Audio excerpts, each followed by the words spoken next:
Hello guys and welcome to another save that I'm going to be doing alongside my Leeds United save in 2063.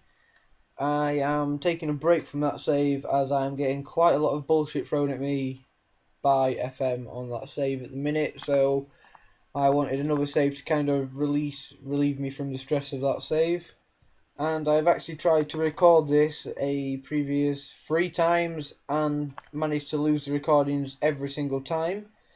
So as you can see, instead of starting from the beginning of the save, we are starting a couple of games in. I'll have a look at the table.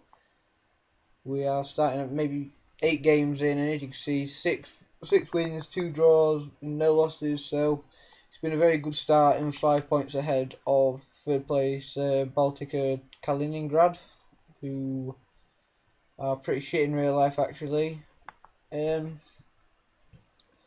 First I will get on to probably my first team squad and then show you the signings that I have made. So first is goalie Budikov, who in real life is backup goalkeeper for Torpedo behind, I think it's Evgeny Konyakov.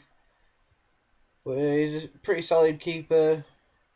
Keepers always get shite match ratings in this game, to be fair, so 6.75 from 6 games, not too bad. Nearly 5 conceded in 6. Right back is Mikhail Bagayev, who in real life he may be a centre back or a defensive midfielder, I believe. He's not a bad right back. 6.74, nothing brilliant, but not too bad, I suppose. Next is Igor Golban actually, who can also slot in at defensive midfielder, not spectacularly, but yeah, do a job if need be. And 6.46, that's a shit match rating to start with.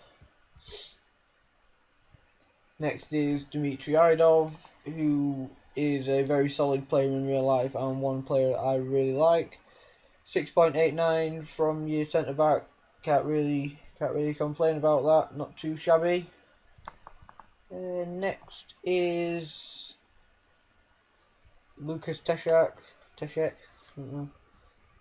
who is first choice left back in real life as well, and another one of my favourite players. 6.96 from a full back is pretty good, and when you look at his last game he had a 6.4, so it would have been a lot higher apart from that game. Sorry if you can hear that, there's a massive plane going over my house at the minute.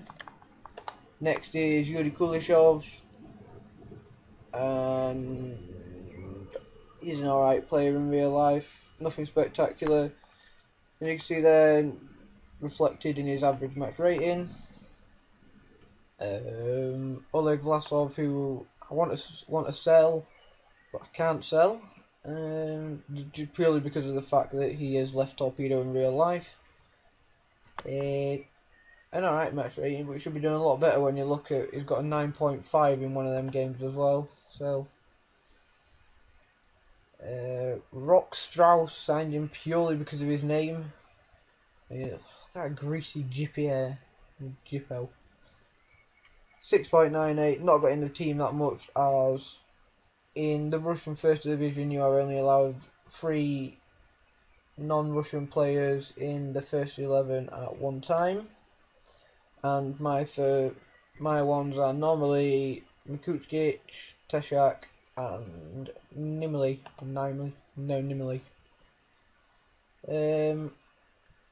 Dennis Boyerins there, very good match rating to say that he's 35, and he must be. You look at his physicals, he's pretty knackered. And lastly, the best player this year, Alex Nimley. 10 goals in 8 games and a 7.9 match rating. This guy has been brilliant. Next, for the fixtures, I will go on to the transfers in and out. I don't think there's been many out. No, go in first. First was Viktor Svezov from Krylia Sovetov Samara for 200k, and Jesus man, I didn't realise how bad he's been doing, so I'm going to warn him. You know, private chat, and I'm going to say that his training has not been good enough. Development. Well, I can't actually criticise him for some reason, which is stupid when you consider all his attributes have gone down, but he's fairly solid, to be fair. Yeah, let's look at his polygon. Pretty well all rounded. And I normally play him as a anchor man, so defensively he's not too bad. Rock Strauss. I've shown you this guy already a little bit. Signed from Cracovia, Krakow, and not done too bad. Don't want to look at his polygon now. Alex Nimley, who I've already shown you, and is the star striker. Let's have a look what he's 3-star at the minute, and apart from us, he's only ever got 1 goal in his career. So in real life, he must be a load of shit. Next is Oleg Sidorov, who is a regen, actually, yeah. A regen who's got a lot of potential. He's not going to get into the first team at the minute, as he's nowhere near good enough. Nice team improving a little bit though. Next is Pavel Solomatin on loan from Dynamo Moscow, and this guy has been, like you can see there, purely a backup winger, as I thought wingers was where we needed to strengthen mainly, and he is developing quite a bit actually at us. And when you look from his stats, he's not brilliant, and if you look at his polygon, he'd probably actually struggle to get into like a League 2 side in England. Played a couple of games for Dynamo Moscow actually, so in real life he can't be too shabby. Next is Serdar Serdarov on loan from Angie, and he's been pretty good for us when he's played, but yeah, I think he's another backup as well. As like I said, wingers was a place we needed sorting out, and he's developing a little bit, so nice to see that. Next is Igor Golban, and I've already showed you him. He was relatively cheap from Lokomotiv Moscow. You can see they're only 38k, and he hasn't actually played for Lokomotiv Moscow, but he's played for, I'm not going to pronounce that name, Sigma, let's call him that, in Czech Republic. So he'll be a pretty decent signing for this level, I think. Next was a backup keeper, Jamal Blackman from Chelsea, and this is just because I don't think that Konyakov is good enough as a backup goalie, and I wanted someone with a bit of potential in, and I'll probably actually try to sign him next year if I can't find any better keepers. Well, that's presuming if I go up as well. And you can see there, for a goalie, what's that must be about 6'6", so he's nice and tall, and 6.7, not too bad for a match rating. And finally there is Mikhail Bakayev, who is playing more, I think, as a defensive midfielder. 6.97, not too bad, and he is played in the Premier League actually for Alanya Vladikavkaz, and actually Angie in there as well, so he's got quite a lot of experience. And on the outs, Clevin Skas was a backup, was the third choice keeper who can show you his attribute. He's not very good, and I don't like it. I don't like the look of his face, so I got rid of him. Bolshakov is also not very good. He's not actually not that bad, but his star rating wasn't very good, so I got rid of him as well. And he was from, he actually played quite a lot of games for Torpedo, but I don't like him, so he can go. And Denis Skepsky is a load of shit, so I'll let him go. And he hasn't played that much actually for a Torpedo in real life. And finally, the only one for a bit of money was Edgar Garax, who isn't a very good player, but was my favourite Torpedo player while he was there, purely because you could see how much it meant to him playing professional football was. He gave everything every game and was always incredibly appreciative of the fans. But he's not very good in real life. You can see there in his first season he only scored 3 in 21 from a strike. It was pretty pitiful, to be fair. Now on to fixtures. Let's see, how long is this going for? Nearly 10 minutes, got a lot of time left. Not going to cover the friendlies because I didn't actually play any of these friendlies. I let my assistant manager do it all. First was a 2-1 win at home against Rota Volgograd, who I believe are Torpedo's rivals, actually, or they're rivals in this division, apart from all the Moscow teams. And the stats there say it was a very average game, but when you actually watch the game, we dominated. As I think the goal that Rota scored, that was their only chance in the whole game, whereas we had about 3 or 4 chances shown and scored 2 of them.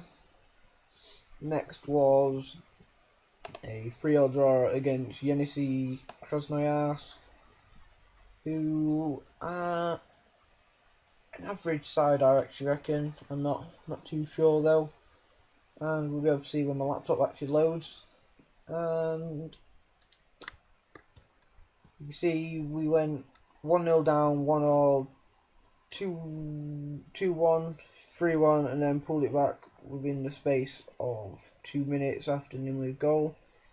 And what a shock that a player I saw, Garak, came back to haunt me. And this guy is actually a player I've got signed on my other Torpedo Moscow save on here, where I'm in the Premier Division, and he's one of my favourite players, as he's a pretty solid striker for the Premier League actually, and is getting me about 10 goals a season. I think he has actually started playing a little bit for CSKA in real life, so he might, if he carries on developing, he may get into the Russia squad relatively soon. And nice, love this laptop, bag of shit. 2-0 win against Dynamo St. Petersburg. They are one of the worst sides in the division actually, so we should be expecting to beat these with goals from Bakayev and Nimli, but it wasn't as clear cut as I'd hoped it to be. I'm not sure if they actually had any clear cut chances. Yeah, they actually probably deserved it a little more than we did, so not a great performance, but the result's what matters, I suppose. And next was a 2-0 win away against Spartak Nalchik, who were in the Premier League about 2 or 3 seasons ago, but have currently slipped down into the second division and are now a relatively mediocre side, mid-table normally. And we deserved this win, more shots on target, and I don't really think that Spartak actually threatened us that much. Well, they had 3 clear chances compared to our 6, so we deserved the win more than they did, definitely. And this was the best game of the save so far, a 6-2 win against Sibir Novosibirsk, who are a side from Siberia. And in real life, they're an average side as well, I reckon. And you can see there, 10 shots on target, 6 goals. And I think, looking at the match stats, we actually did dominate. Yeah, 8 clear-cut chances to their 1, so we did deserve the win a hell of a lot. 2 goals from Vlasov, 1 from Boyarintsev, 1 from Bakayev, 1 from Nimli, and 1 from Sidorov. And next game was a 1-0 win against Ufa, who in real life, along with Torpedo, got promoted through the playoffs, beating Tomsk, and they actually beat Tomsk 5-1 at home in the first leg, and then I think lost the second leg 3-1 to go through 6-4 in aggregate. And they were actually a relatively new side who were only formed about 3 or 4 years ago, I reckon. So they rose up the league very quickly. It's easy to do that in Russia. When you start, I think you normally start in the 3rd or 4th tier. Anyway, onto the game. Nearly with the goal, and you could say we did deserve the win a lot. And next was a 2-0 win at home against Kimmich Dzinsk. I don't know. It's an awkward name to pronounce. And in real life, these are a pretty shit side who flirted with relegation a lot, but can see they actually deserved the win more than we did. We scored our only 2 shots on target, and I think when we have a look at the match stats, actually no, you could argue that we deserved the win more as we had more clear-cut chances, but not a very pleasing performance nonetheless. And then there was a 2-2 draw against Lux Energy of Vladivostok, who are in the relegation zone in the game, so I wasn't really happy with a draw away from home, but we probably did deserve a victory here, but they scored the 88th minute free kick to get a point from the game. And then finally, just before, there was a 2-2 draw at home against Rota in the Russian Cup. And I don't know this game because if you don't already seen, I normally holiday most of the cup games as I'm more bothered about league competitions.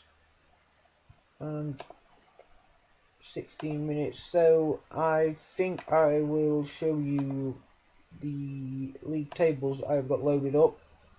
First there is, actually there's no point of the Premier League as that has only just kicked off. The Championship will have only just kicked off as well, actually, because I forgot that in Russia you start a lot earlier, normally middle of July, as there is a massive winter break from December to March. Top of the league currently is Millwall and Fulham. I hope that doesn't stay like that and both of them hopefully go down. Not nice to see one of my teams Leeds down there, but that's probably where we're going to be next year as well.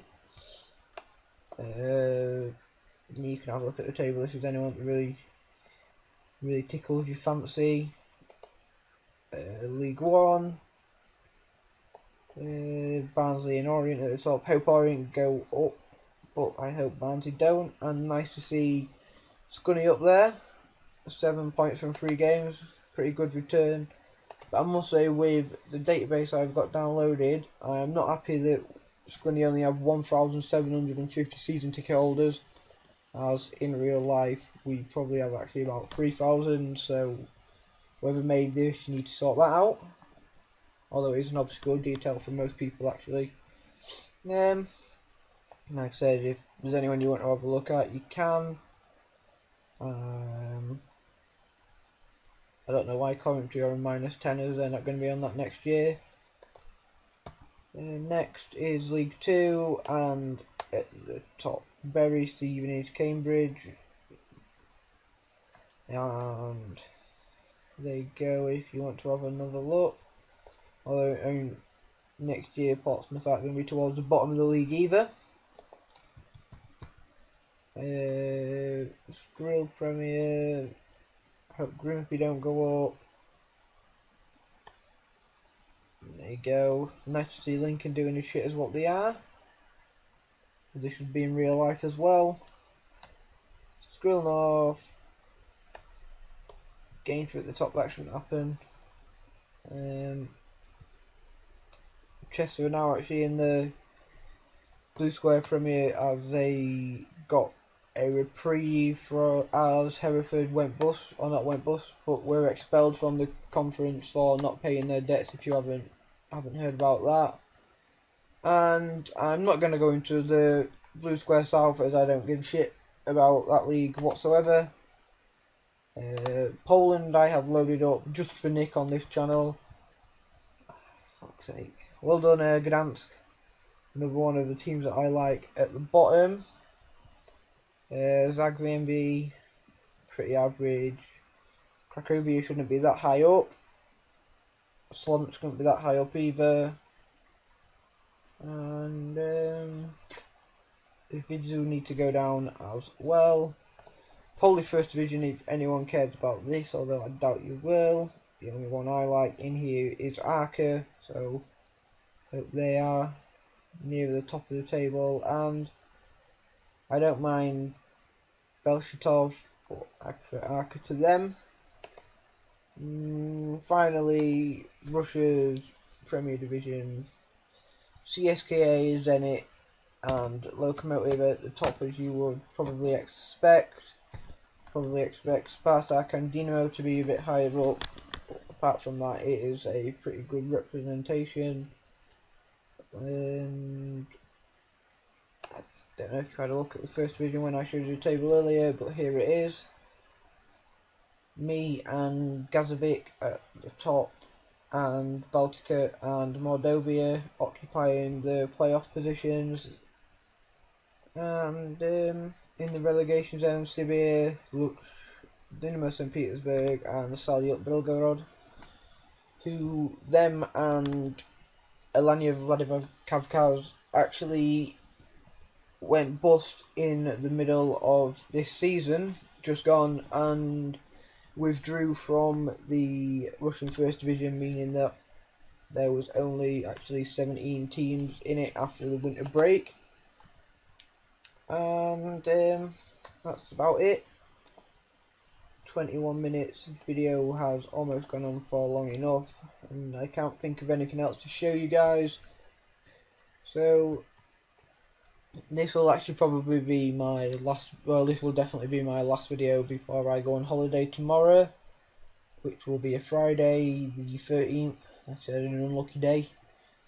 And I may do some more videos when I get back, but actually my Camtasia free trial will run out by that time, so I need to have a look for either a key to download it or look at a new system which I'll be able to record videos from, which I'll probably have a look towards doing. So if anyone is watching this far and actually has a suggestion for a system that I can use to record Football Manager on and put it up on the channel, then put it in the comments below, and I will take a look at downloading it when I get back off my holidays on the 24th. And that's me done now, guys. So this is Jake talking or recording or whatever, and it's been nice summarising up a new save for you, and see you in a couple of weeks. Goodbye.